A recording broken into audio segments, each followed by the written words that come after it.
Good morning, America. 33 minutes after the hour in the inaugural edition of the Heritage Hour on the Hugh Hewitt Show. So proud, that's the right word, proud that the Heritage Foundation has become a sponsor of the Hugh Hewitt Show. Because for as long as I've been in D.C., which begins in 1981, Heritage has been the place to go for serious conversations about changing the country in a center-right fashion, putting forward conservative ideas and ideals. And the president of the Heritage Foundation is Kay James. And Kay James is among not only the nicest people you will ever meet, but among the more inspiring and thoughtful leaders in America. Kay James, welcome to the Hugh Hewitt Show. It's great to have you on.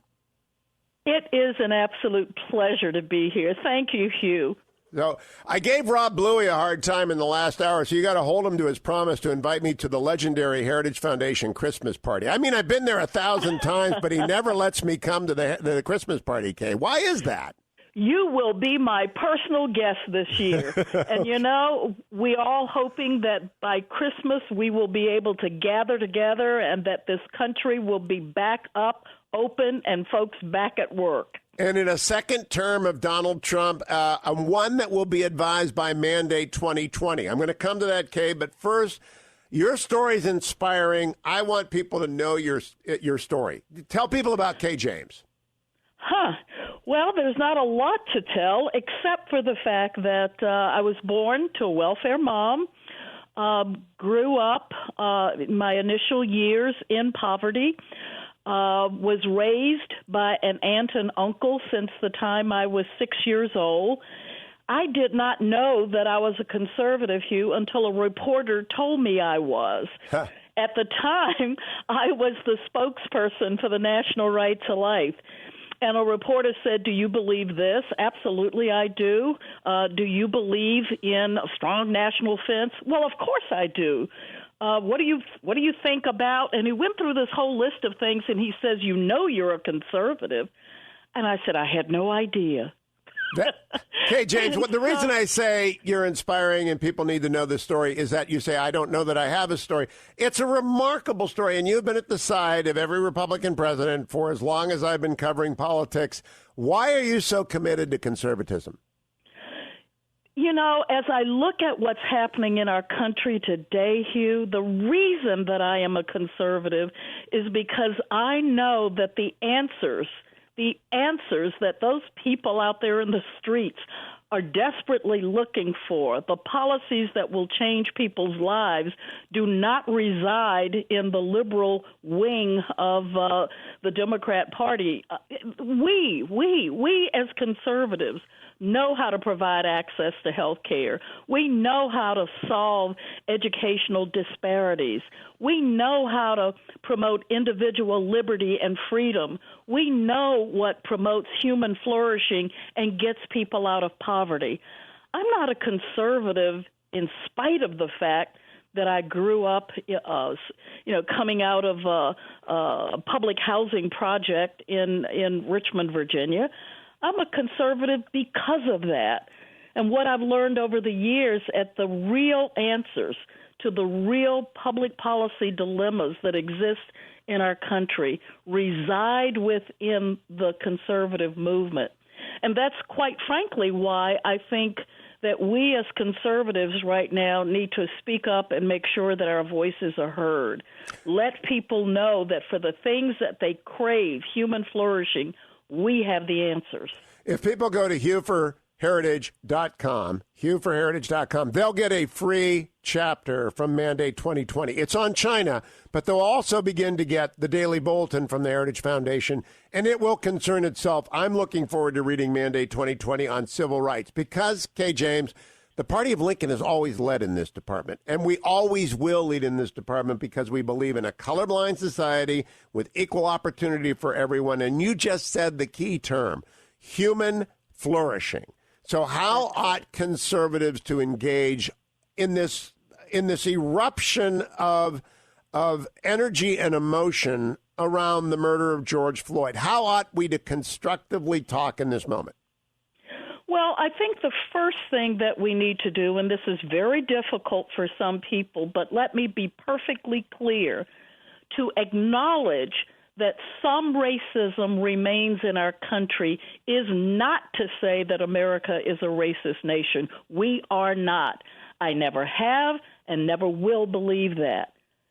But we must acknowledge that and then quickly say, but think about this. Our founders were so insightful. They gave us a set of founding documents and founding principles to help us solve any problem that this country may have. America is an exceptional nation. She is a great nation, and we can fix this. And we need to, as conservatives, to stand up and say to those folks out there who are so distraught, we have the answers. Listen, and I'm willing to listen.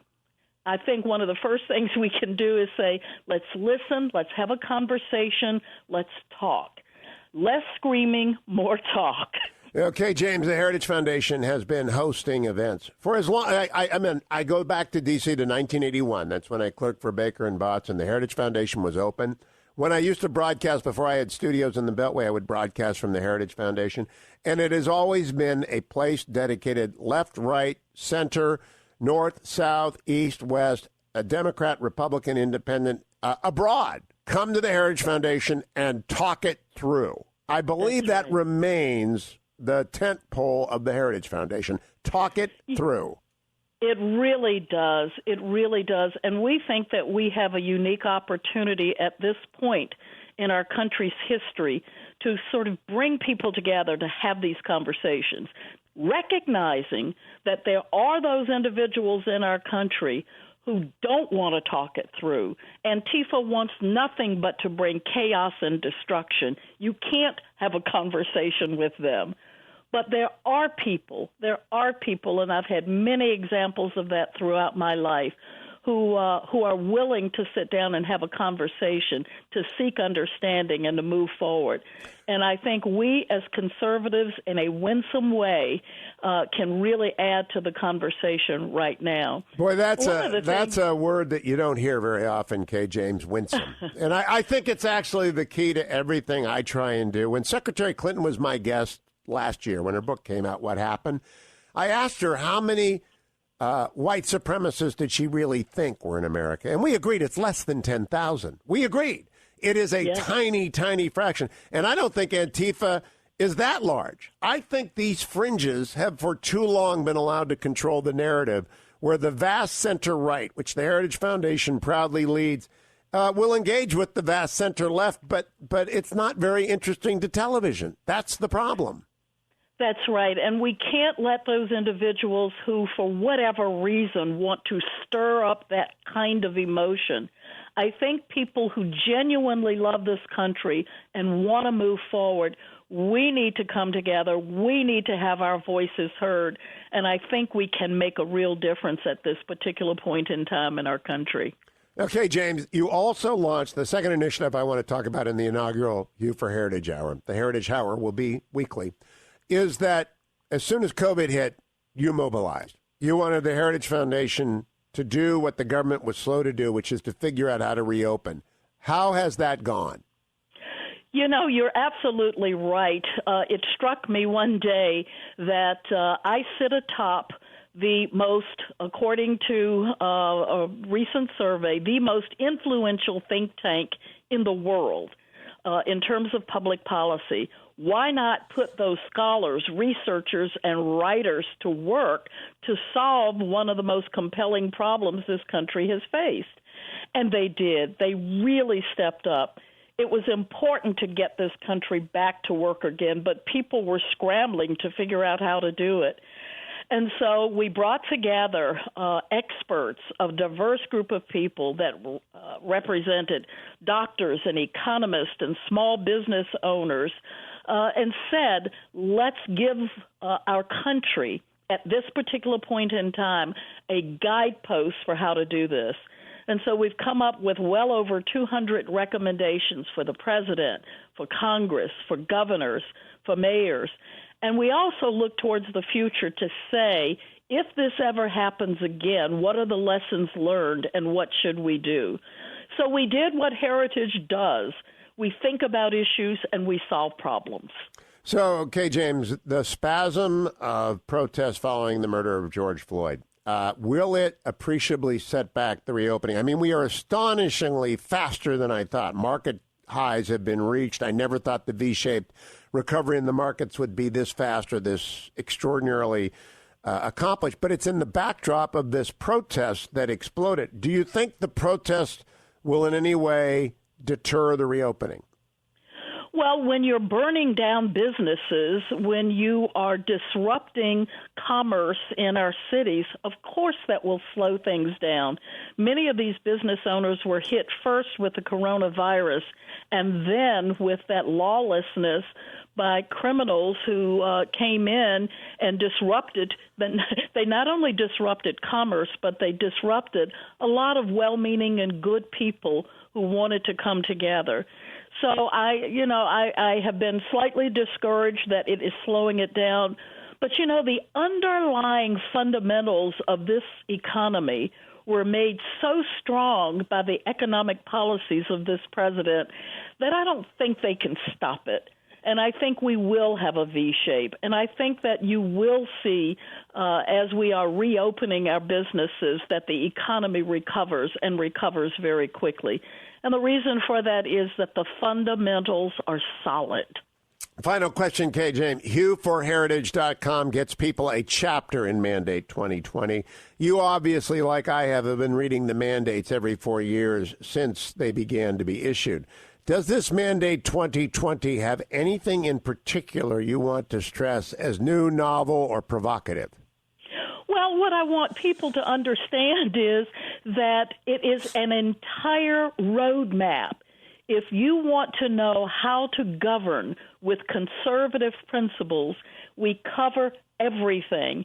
And we handed it just recently to Mark Meadows and said, this is a conservative mandate for leadership. Ronald Reagan took it, gave it to his cabinet, and says, do this and we'll be just fine.